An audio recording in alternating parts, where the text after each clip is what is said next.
Hello and welcome to Intro to VR Cameras, presented by Black Public Media. My name is Sanchez, and I'm a virtual reality producer and 360 photographer.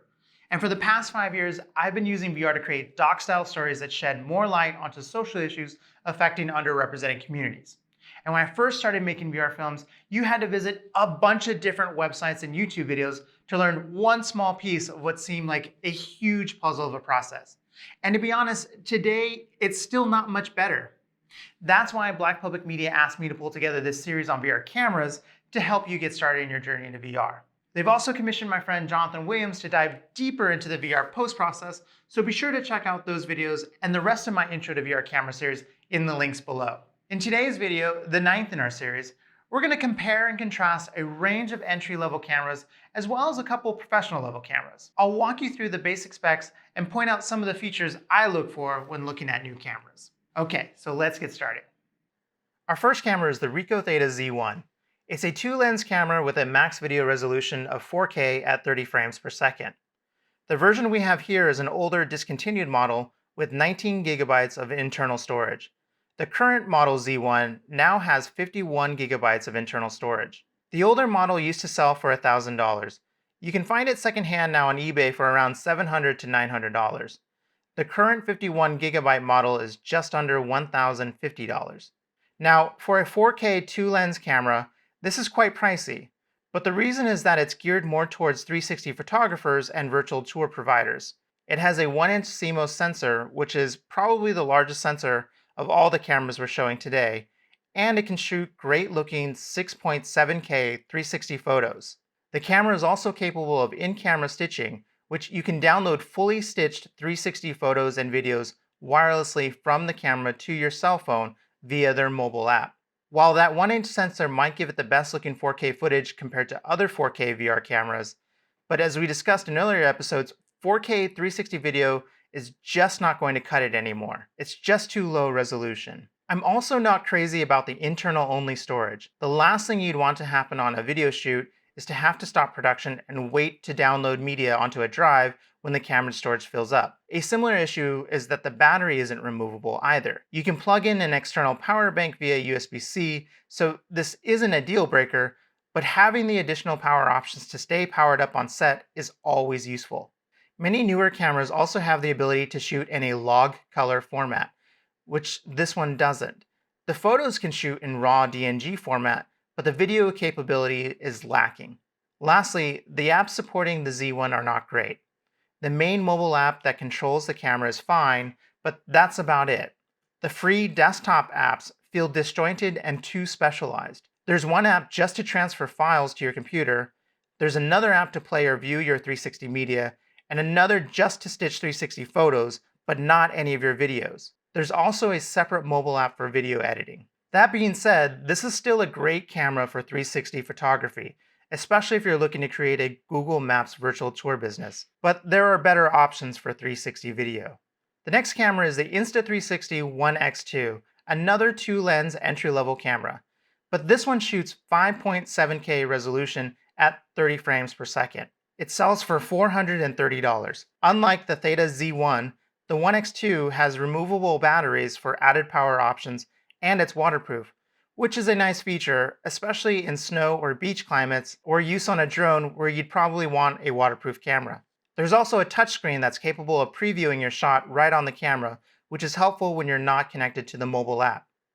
Speaking of the app, Insta360 probably makes the most intuitive and simplest to use mobile control app of all the camera manufacturers we're reviewing today. Also, their free desktop app is pretty solid too. It has a limited stitching calibration tool, which is more than most. It also has stabilization and the ability to place a logo patch over the tripod. And unlike the Theta Z1, the One X2 has removable storage. You can switch out micro SD cards as they fill up, so you're never down from production too long. The One X2 also gives you the option to shoot in a log color profile, which I highly recommend. Not only because it gives you more color information to work with in post, but I find the One X2's standard color profile to be way too oversaturated and contrasty. Now, this is a personal preference, and I don't do a ton of midday action sports photography, which is the market for a camera like this. That's probably where you'd want to push the saturation more anyway. And the 5.7K resolution looks fine enough on mobile devices, but it's not high enough resolution for professional workflows or headset viewing. The waterproof feature, however, comes with some compromises. Each of the compartments are sealed, and as a result, the battery is integrated with the battery door cover. Now, normally, since I like to have multiple battery backups, I tend to buy generic batteries off Amazon. However, since the battery design is so intertwined with the waterproof design, it's probably safer bet to stick with Insta360 branded batteries, which are unfortunately double the cost. I'm also guessing the waterproof design led Insta360 to place all the door covers on one side of the camera to limit possible exposure, which means the USB-C port sits above the battery compartment just below the lens. Unfortunately, because of the new placement of the USB port, it's not terribly practical to hook up the One X2 to external power. The horizontal orientation of the USB-C so close to the lens makes it difficult to hide the power cord in the stitch line. You'd have to cut off the USB port door cover, which is tethered by a small piece of plastic.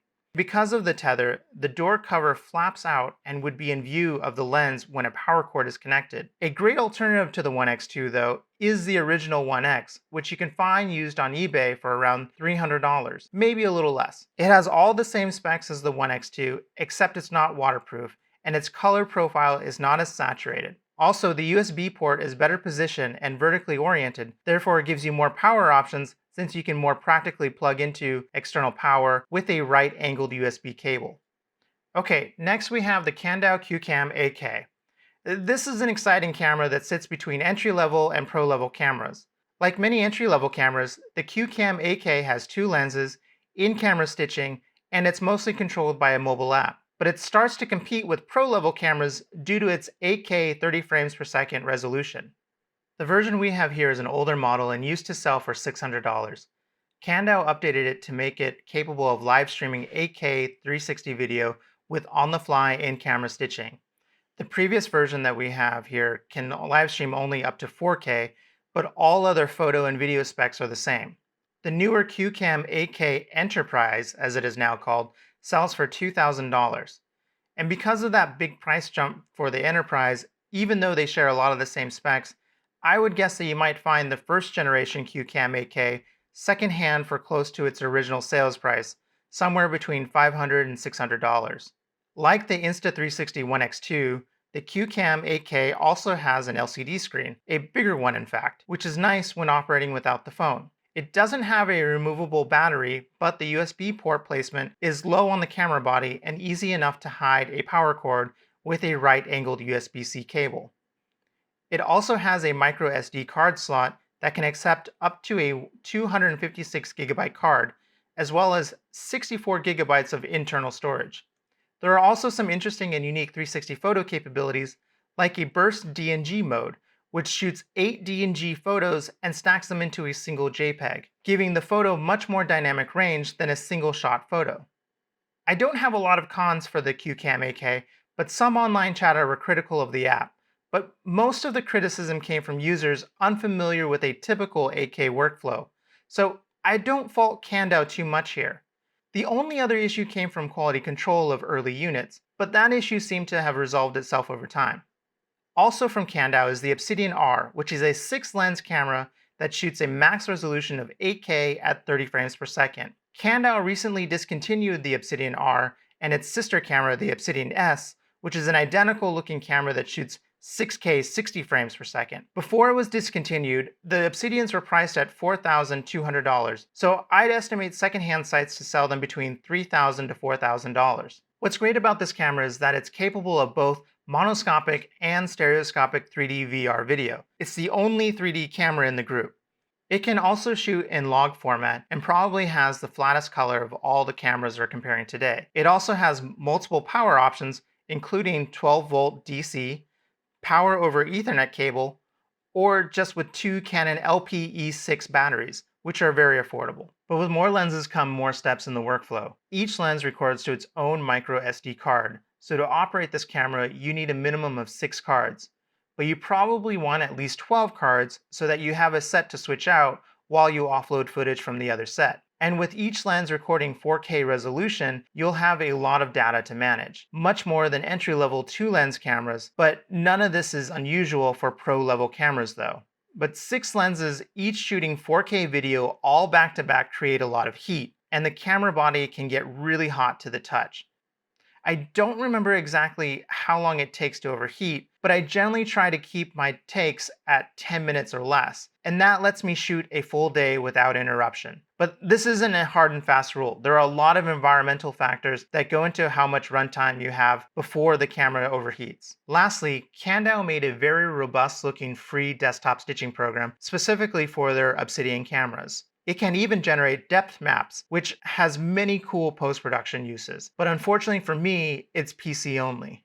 If you'd feel more comfortable buying a camera that's not discontinued, an alternative to the Obsidian R is the Insta360 Pro 2. It's also a 6-lens 8K camera capable of both monoscopic and stereoscopic VR. It sells for $5,000. Now this is the original VR camera. It may seem like a throwback, but it has surprisingly kept pace in terms of quality with many newer cameras. This is the GoPro Freedom 360 rig, which holds 6 GoPro Hero 4 Black cameras in a cube-shaped array. It's capable of shooting 8K 30 frames per second and 6K 60 frames per second. You can piece together this rig through the used market for around $700 to $1,000. Another similar rig that you might find used is the GoPro Omni, which is also a cube-shaped rig for the Hero 4 Black cameras. Its price is a huge pro for this camera. It's a fraction of the price of other pro-level 8K cameras, especially when you consider it's the highest resolution of the 8K cameras and its flexibility being able to shoot both 8K 30 and 6K 60 frames per second, which is a feature you often have to use 2 different cameras to do. Another pro is that it's modular, but its modularity might also be its biggest con too. It's a huge pro if there's an accident. If the rig gets knocked over and something breaks, you only have to replace a single part. If the Obsidian or Insta360 Pro 2 falls over, you might have to replace the whole camera rig. But that modularity also means that you're literally dealing with 6 different cameras, and there's nothing that syncs all of them. So you'll have to manually sync the footage and manually stitch the footage in a third-party stitching program like Mystica VR. And you'll need Mystica to even out color and exposure levels of the cameras because these older action cameras don't have full manual controls, so there will always be variations between cameras. As far as power options, I've seen others power their GoPro rigs via external power, but I was never so lucky. The old GoPros were always a bit finicky. As a result, I'd carry around at least 3 sets of backup batteries for a total of 18 backup batteries. There are also no remote monitoring options like there are on the new VR cameras, so you can't see when your talent stands in a stitch line. But to be honest, there's really no avoiding stitch lines with this rig. The orientation of the cube shape on its corner makes it impossible to frame up your talent or actions to fit wholly into one camera. For that reason, you can find Freedom 360 competitors like this array from 360 Rise, which places 7 GoPros or more in a mostly horizontal configuration, which makes it much easier to avoid important action falling into stitch lines. Some of these competitors also have holders for newer GoPro models, as the older Hero 4 Blacks may start becoming harder and harder to find. So look, there are infinitely easier pro-level rigs out there, and I'd probably argue that they may be worth the extra money for all the time you save in the workflow and equipment management. But I also know that having had to work with these rigs in the early days of VR also made me a better VR filmmaker and editor in a going back to basics sort of way. Okay, let's now look at some side-by-side comparisons of the cameras. Our associate producer Asia and I went out and measured a few distance markers so that you can see how the different cameras compare when your talent or action is 3 feet, 6 feet, 10 feet, and 20 feet in front of our VR cameras. Okay, starting at 3 feet, we're first looking at stills from the Theta Z1 on the left, which is a 4K camera, the 1X2 in the middle, which is a 6K camera, and the QCam AK on the right. Now, for many, the first inclination is to use VR in wide open spaces with expansive vistas. And this is all well and good, but what I've come to learn is that VR is surprisingly intimate. The super wide angle lenses make objects appear further away than they actually are, and as a result, we see a big drop in detail after a short distance. For this reason, the optimal distance from the camera for most VR cameras is 3 to 4 feet, or 1 to 1.5 meters. So at 3 feet, all of our cameras are at their best and look pretty good. Pay attention to the details of Asia's face and clothing. You should be able to see a noticeable difference in the resolution between the 4K and the 8K cameras, but between the 6K and the 8K is a little more subtle at this distance. They both look really good. Now, I used auto settings for these three entry-level cameras because I figured most beginners would likely set to full auto. And as you can see, the oversaturation of the 1x2 is very noticeable compared to the Theta and the Q-Cam. It's also much warmer in temperature and very contrasty. The Theta and the Q-Cam do have a bit of green cast in the midtones and skin tones, and the Q-Cam looks like it's also really saturating the magentas in the jacket and the teals in the lower part of the sky on the right side. To be honest, despite its deficiencies in resolution, the Theta probably has the best color and the closest to my memory of the day. That's probably due to the 1-inch sensor that it's using, which is the largest of the group. This next set are the 8K cameras. On the left is the Kandao Q-Cam 8K, once again shooting in full auto settings. In the center is the Kandao Obsidian R, shooting in a log profile, and on the right is the GoPro rig, also shooting in log. Now, the GoPro has a slightly higher resolution at 7940 by 3970 versus the Kandao cameras, which are both 7680 by 3840. And you can see Asia appears a little taller in frame, but this is more due to the fact that the Kandaos are using wider angle lenses than the GoPros, so she appears a little further back in the Kandaos than in the GoPro rig. The Obsidian in the middle has the flattest looking color, and that's okay because it generally means that we have more room to color grade. It's also a bit cooler in temperature than the others, and there's a bit of green cast in the midtones and skin tones again. I think it also handled the transition of blues in the sky the best of all the cameras. The entry-level cameras really oversaturated the cloudless part of the sky compared to the cloudy parts. The sky looks more natural in the Obsidian and the GoPro. There's also a blurry patch of grass in the lower right corner of the Obsidian, but don't pay too much attention to that. It's just a stitching artifact that I missed when stitching, and it's something that can be further finessed in post. The GoPro appears warmer in temperature and has a bit more contrast than the Obsidian. Even though it went a little too warm compared to my memory of that day, I like the way the GoPros handled the midtones and skin tones the best of all the cameras. Okay, now Asia has stepped back to 6 feet. And right away we can see that the details in her face in the Theta has gone a little pixelated and blocky. Whereas in the 1x2 and the Q-Cam, they're still very sharp. As a general rule, I like to keep my main point of focus between 3 and 6 feet from the camera. Beyond that, we risk blending into the background. And now, looking at the 8K cameras, all of them are still sharp. The GoPros benefit from the extra pixels and look the sharpest of all the cameras. Okay, now Asia's at 10 feet, and we can see the details in the Theta are completely gone. I can't make out the details of her face, and the grass and the sign near her are all pixelated and blocky. You can still see some good definition in Asia's face in the 1x2, but we're definitely on the edge.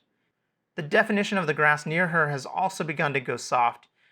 I think 1 or 2 feet further back and we'd see the detail completely drop off.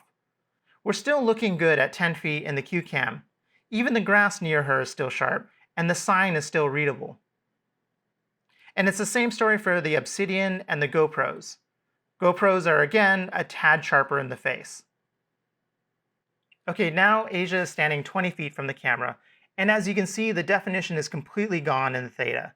Again, because of the wide-angle lenses, I wouldn't really expect anything at 20 feet to be super sharp, but the Theta looks more like a painting at this point, more than a video. It's so blocky and pixelated. The 1x2 is a little better, but the bushes right behind Asia are very soft and a bit blurry. Also, the high saturation coupled with a high contrast has made the 20-foot sign unreadable. The Theta's larger sensor kind of saves it when it comes to the sign, but everything else is a little too cartoonish to be usable. The Q-Cam obviously benefits from having the extra pixels. You might have to squint, but you can still make out some of the details of her face. Where I really see the quality is in the grass. But again, she looks so far away due to the super wide angle lens, she definitely blends into the background. And it's the same story with the Obsidian and the GoPro rig, except the sensors in the Pro cameras handle the details better in the 10-foot and 20-foot signs. They're more readable than in the Q-Cam. But she looks so far away at 20 feet, I would definitely recommend keeping your main point of focus closer to the camera in that 3 to 6 foot range. Okay, lastly, since the colors straight out of camera were kind of all over the map, which can be a little distracting, I want to show you the stills again, but this time color corrected and with a basic color grade to even out the looks across the different camera brands. I should mention though that even though several of these VR cameras can shoot in log, they're still recording in compressed H.264 or H.265 codecs from the camera. So our ability to push the colors, recover highlights or shadows is a bit constrained compared to professional 2D video cameras that can shoot in RAW formats or have bigger sensors. But hopefully this shows what kind of wiggle room we have, so be sure to look below for the links to this 360 sample footage and wear a headset if possible for a better look. Okay, that's all for now. Hopefully this helps you make a more informed decision as you're considering your first VR camera, whether for a job or for your own personal practice and training. Thanks for joining me, and I'll see you in the next one.